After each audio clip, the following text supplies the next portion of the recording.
So by now, I've probably demonstrated to you that poultry farming is profitable.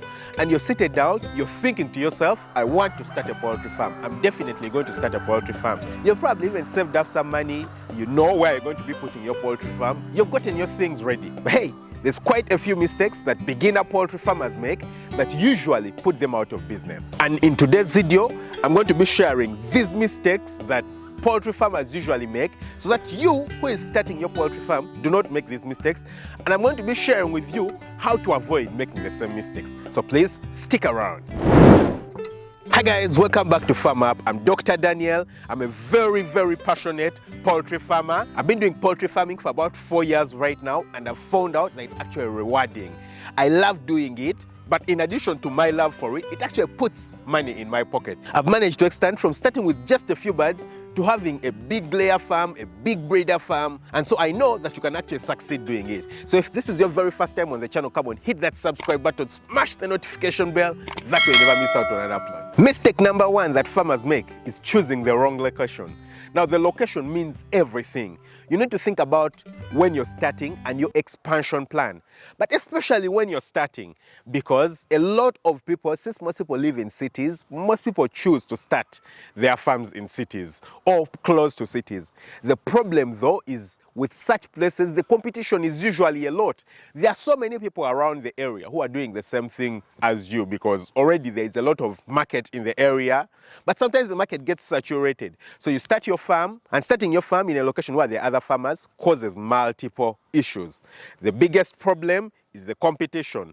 If the local people in your area can't buy the eggs from you or the chicken from you, whatever you're keeping, then it makes it harder. It means that you have to transport your chicken. It means you need to transport your eggs a little bit further away, and that means higher transport costs. And that means it's just a bit harder for you to try and sell everything that you produce. It then makes sense for you to produce when you can't sell. So where you're located is very important. But secondly, if there are other farmers in the area, that causes a disease risk to your farm. Because all those farmers, you can't control how they manage their farms in terms of diseases and prevention of diseases. So if they develop a disease, it's very easy for that disease to spread to your farm.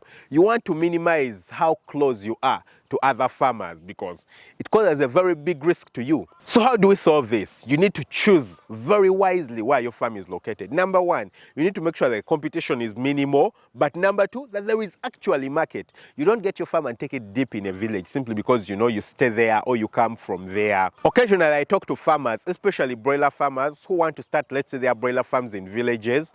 And if you're starting a farm and you're probably thinking about raising 200 birds every month or something like that, it might be okay. But then if you think of going to 1,000 birds every month, is there someone in the area who's going to be consuming 1,000 broilers every month or 1,000 broilers every week? Those are things you need to think about. So think about the market and proximity to other farmers.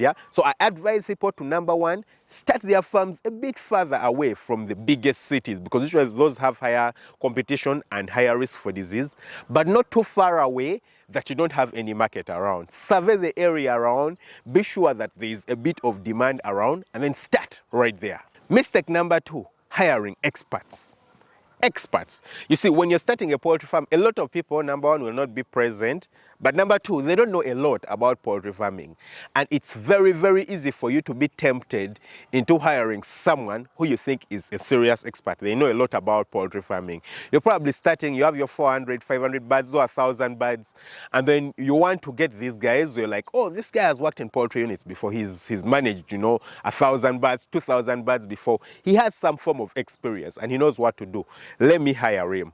Usually, the biggest problem with such stuff is that, number one, they have developed habits in the past, particular habits. If it's a habit of, for example, not being instructed and not following instructions, it's part of them, Probably with the previous person they were working for, they were not following instructions and that's why they were chased away. Or they were not giving the birds water at timely hours. There's a vice somehow, somewhere. Or there was theft. They used to steal the eggs and things like that.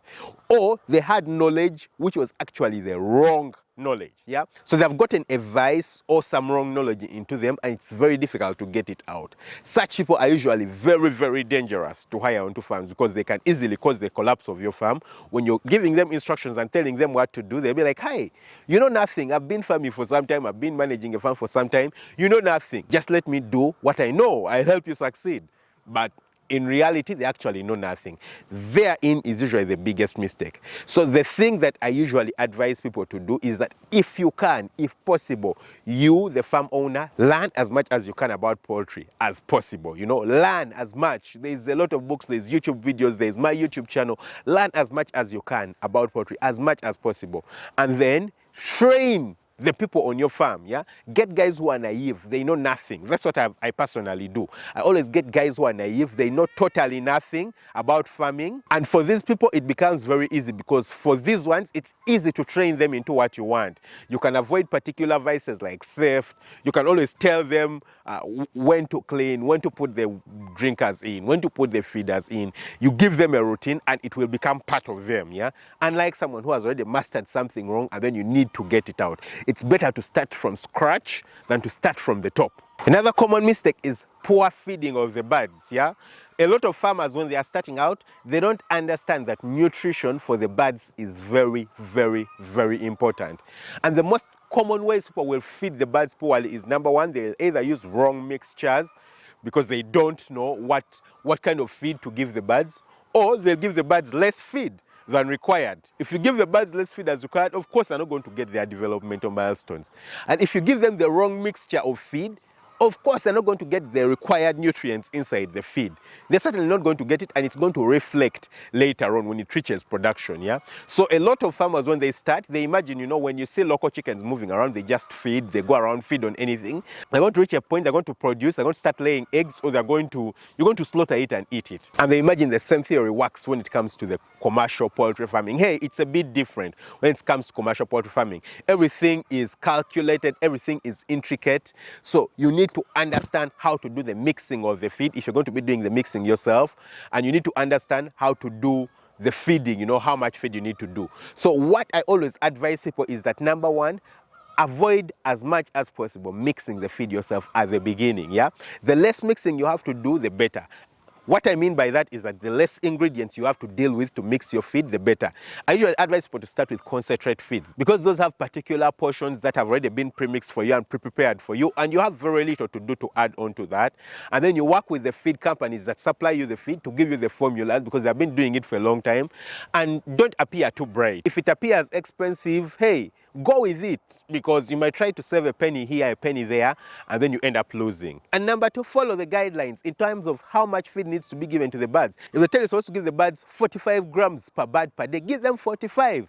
If they're consuming less than that, then you understand that there is a problem, yeah? So follow the proper nutrition guidelines. Mistake number four, not planning in terms of the amount of money you'll spend. I personally faced this problem, yeah? When I was starting out, I was told a kilogram of maize would cost about 600 Ugandan shillings. That's in terms of, you know, Ugandan currency. And I was thinking, okay, this is it. So I make my plans using that. When the time came and I started out, the price of maize was almost more than 2 times that. It was 1,300. So imagine coming from 600 to 1,300, and you've saved a particular amount of money for feed. You're going to spend twice as much as you planned. That's certainly going to put you out of business if you don't have other sources of income. But the problem wasn't that you didn't have money. The problem is that you didn't plan. Yeah, you didn't plan because you didn't know how much you actually needed to spend. So you need to do the basic research. Yeah, the solution is that you need to do the basic research. If you start without knowing how much exactly you're going to be spending, you're going to land into trouble because the birds are going to reach a particular point, maybe 2-3 months, and you don't have money to feed them. You don't have money to feed them. You don't have money to buy vaccines. You don't have money to, you know, buy vitamins and other things that are necessary. So you need to plan. Don't just start, you know, you're like, oh, I have this amount of money, I think I can start. You need to start and plan right from the beginning. How much are you going to be spending? Where are you going to be spending it? It's going to save you a lot of trouble. Another mistake farmers make is monitoring the growth of the birds simply using their eyes. What I mean is that they don't take any weights. You know, they don't take any weights for the birds on the farm. That's a huge blunder. It's just like trying to estimate someone's weight simply by looking at them. You can't, you know, you can't.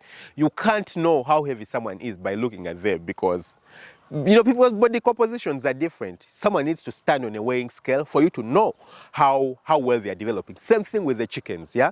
When it comes to chickens, you need to make sure that you're monitoring the weight of the birds. If the weight is not being monitored, you won't know how you're performing. I find a lot of farmers, and you get there and they're like, oh, my birds look really, really good. I think they're growing and performing really nicely. If it's, let's say, layers, you won't know. Everything will look nice until it reaches the 18th week and there's no egg. 20th week, no egg. 25th week, you have no egg. That's when you'll notice, there was actually a problem. Same thing with broilers. It reaches the 6th week and you actually notice you're at 800 grams and you're like, oh my God, I'm supposed to be around the 2 kilogram mark. How is this possible that I haven't even gotten close? Yeah, because you are measuring the growth and development simply using your eyes. You need to make sure that you consistently and continuously monitor the development of the birds using a weighing scale. Yeah, for chickens we use weighing scales because the weights are what tell us whether the birds are developing well or they are not developing well. Very, very important. Always use a weighing scale to know how far you've come and how far you're going in terms of the weights for the birds. And finally, one of the most common mistakes is overlooking biosecurity. You see, biosecurity are simply things that are done on the farm and things that we avoid to do to prevent introduction of disease on the farm. Yeah.